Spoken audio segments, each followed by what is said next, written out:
Alright, everybody. I think you all know that I'm a pretty big fan of weed, okay? I like my marijuanas. The thing is, though, lately there's been a lot of discussion on the left about the harm that weed can cause, and while this segment isn't necessarily about it, I do want to acknowledge that at the beginning of this segment, because it's, you know, this is a weed segment. It's a weed policy-related segment. I've noticed that, like, I've seen that mostly Vosh has gotten a lot of shit for saying that weed is a addictive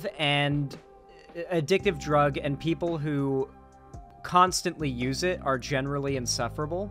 And people got so fucking mad about that, which I kind of feel like proves the point, because that's kind of what he and most people who say that kind of thing mean. The fact is that way too many stoners are defensive of weed and their consumption of it. Weed is a drug. It is addictive, just not in the same way as, like, meth or cocaine or, like, heroin, right? But it is absolutely true that the vast majority of people who grow a frequent habit of using marijuana will grow a mental dependence on it. That is to say, a realization hits that everything is better with weed. Streaming is better with weed. Eating is better with weed. Gaming is better with weed. Going on a walk is better with weed. Making food is better with weed. Doing chores is better than with weed. Showering is better with weed. Taking a piss is better while high. Taking a shit is better while high. Like, mowing the lawn is better while high. Like, literally think of a task you could have to do throughout your, like, daily life. It's better while stoned. Food tastes better. Music sounds better. Like, grinding in a game is more pleasant. Rewatching movies and videos you've seen before is more enjoyable and almost feels like a first-time watch again in a way that's hard to explain, because your short and long-term memory gets a little scrambled in that moment when you're high. A lot of people have a tendency to let weed consume their lives. I'll admit I consume weed a lot more than is probably healthy to do, considering that, like, I have a lifestyle with my job where it's possible. But, like, even I restrict myself to, generally, unless it's a day where I'm just waking up and I feel like shit and just want to sit at my computer and chill all day with my friends on Discord and get stoned, I don't get high until 4:20 p.m. And the result of that, generally speaking, is that my high is better. And my carts last longer. And my tolerance is lesser. And a lot of people that are stoners are super defensive of their frequent weed consumption. They defend being a stoner all the time. They defend like, you know, constantly being high for everything. And, like, don't defend it, except, like, it's probably not healthy, but it's fun. And move on. Don't get mad about it, okay? Like, chill. It's getting legalized. It's getting more and more accepted by the day. With more stoners out there being able to get high, some people are just gonna find stoners annoying.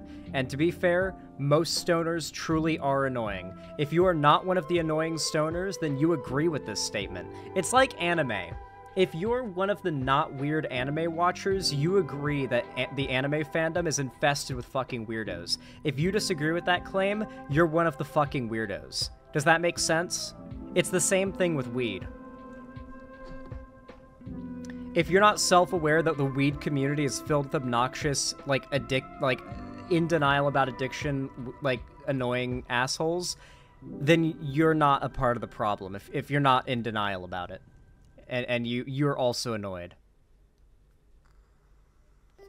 With that in mind, though, despite the fact that stoners are annoying and a weed dependence can be very unhealthy, it is still very bad that we criminalize it, that hundreds of thousands, if not millions of people are currently serving time in prison and jail because of possession or distribution of something that is currently across the country legal to sell in fancy little Apple iStore looking dispensaries. Like, they're very fancy places generally. Very, like, they have high income. Like, they're very, very high income locations.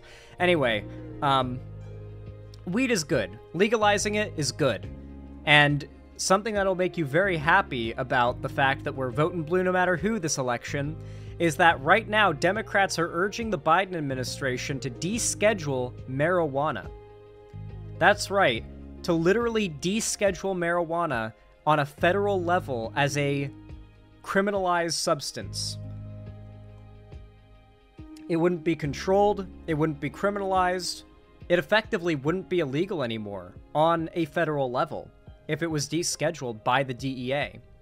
12 Senate Democrats, including Majority Leader Chuck Schumer, urged the DEA in a letter to remove marijuana from the Controlled Substance Act altogether.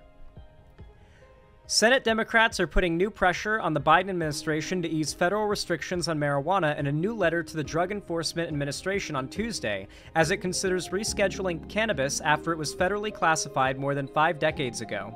The Department of Health and Human Services formally recommended in August that the DEA move the drug from Schedule 1 to Schedule 3 of the Controlled Substances Act, or CSA, promoting a months-long review, which continues. That's right. Schedule 1 means the worst of the worst, like, crime in regards to drug possession you can have.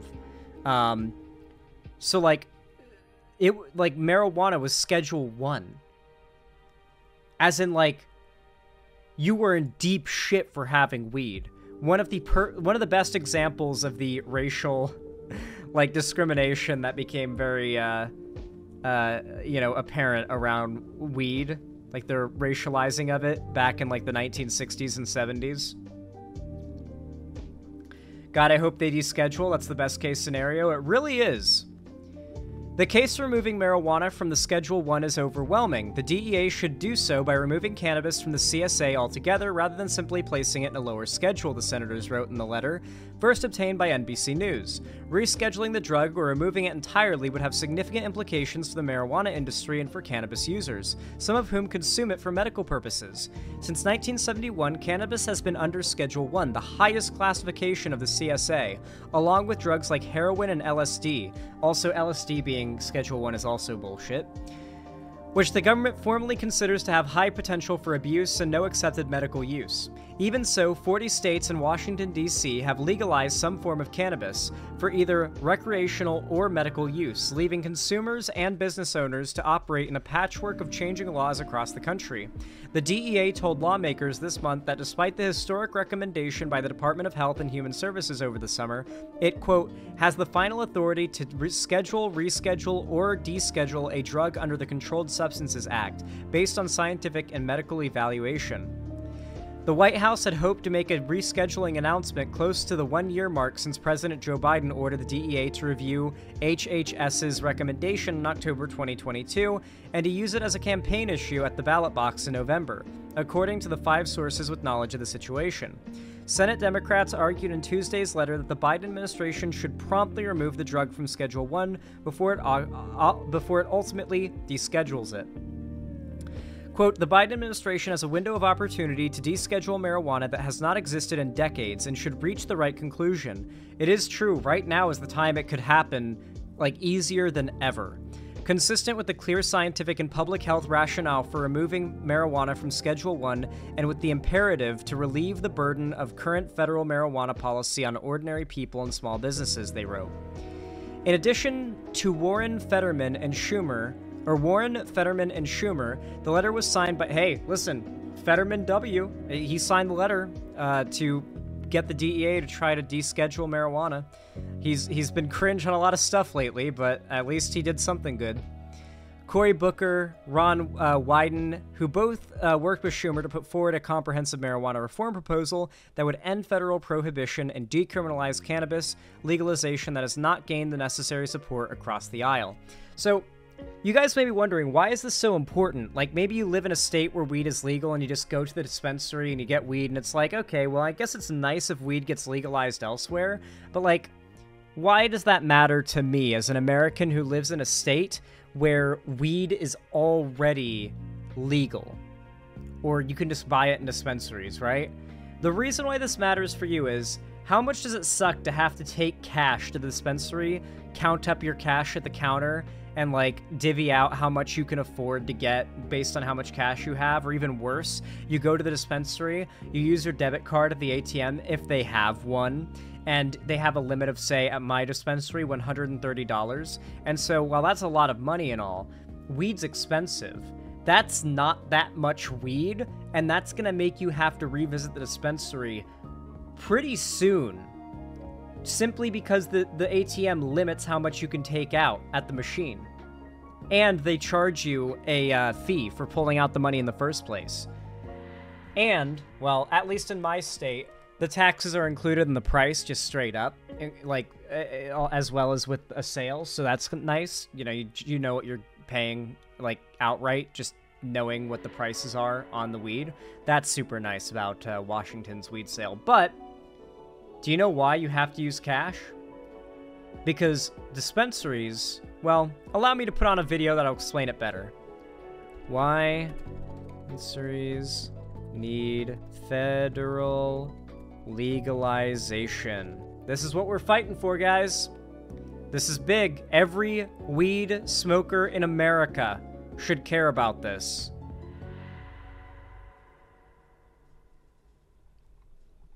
Let's see, where can I find this?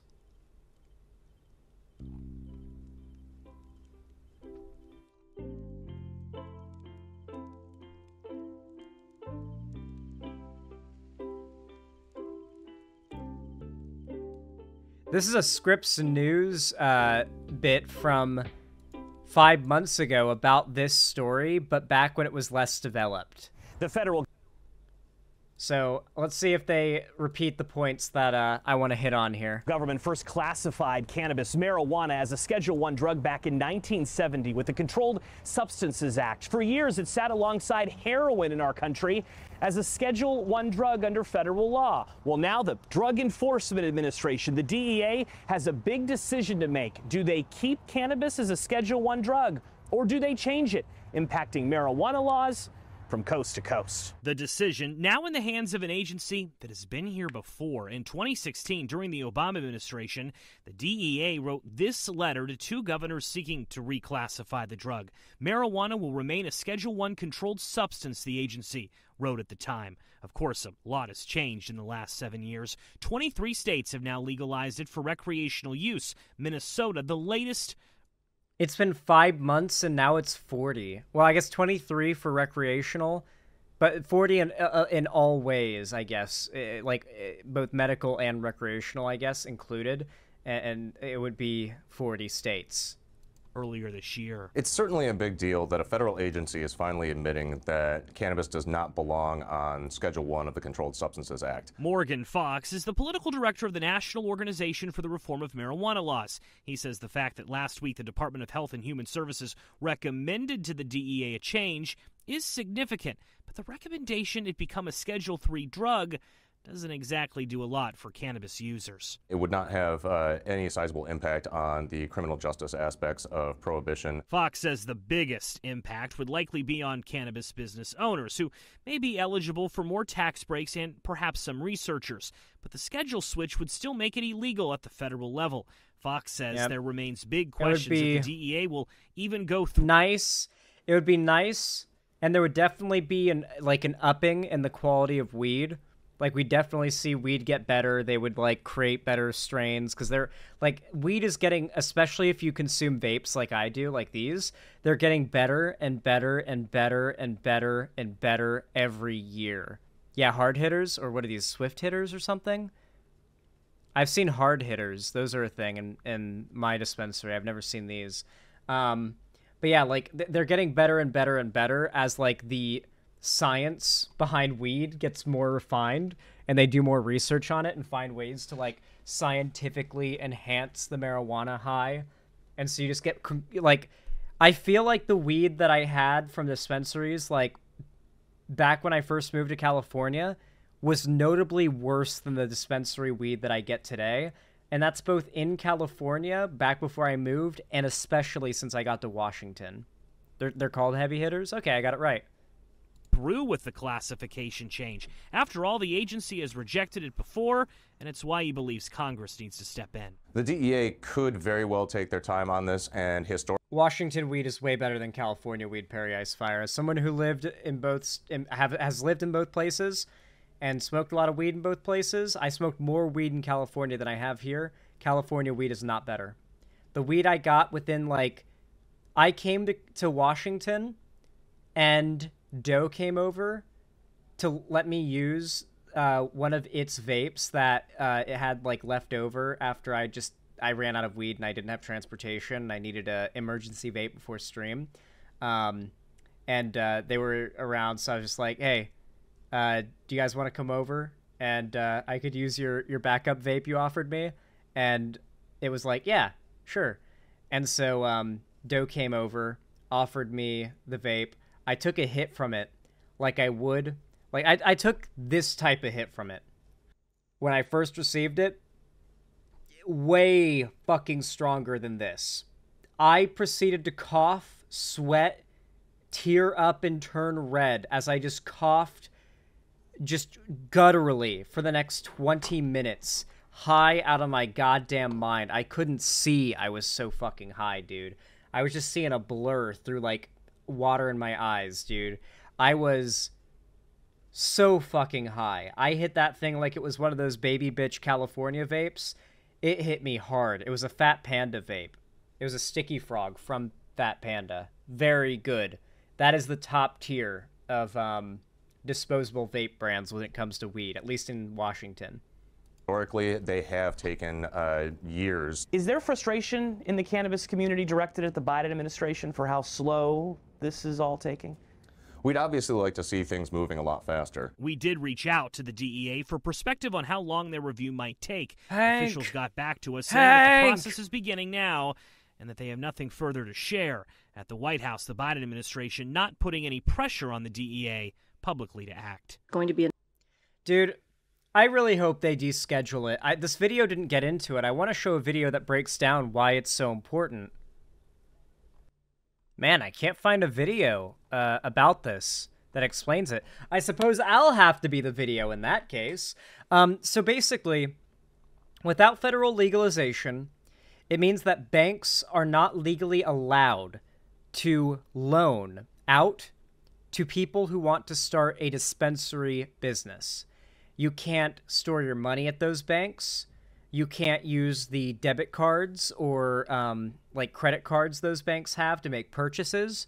It means that effectively, with none of these financial institutions, because they operate like on a wide federal level in all states, and they can't do business with like what is considered illegal in legal in one state but illegal in another state. They can't do that type of business. It's not allowed. They cannot give loans for someone who wants to start a dispensary, and they can't offer their services really in any way. And because of that, when you go to the dispensary, you have to pay with cash. It's one of the biggest pains in the asses of all time. God, what an amazing world we'd live in if I could just walk to the dispensary, swipe my card like I do my groceries, and just get my order and go. God, that would be beautiful. Instead of having to, like, count up bills and, like, hoard up bills every time I go to an ATM so I've got enough when I go to the dispensary so I don't have to, like, say, I guess I can only get one vape this time or some shit, you know? Like, it happens like that sometimes. Yeah, it really blows. So it will be a big revolutionary improvement for weed smokers across America if it is descheduled entirely.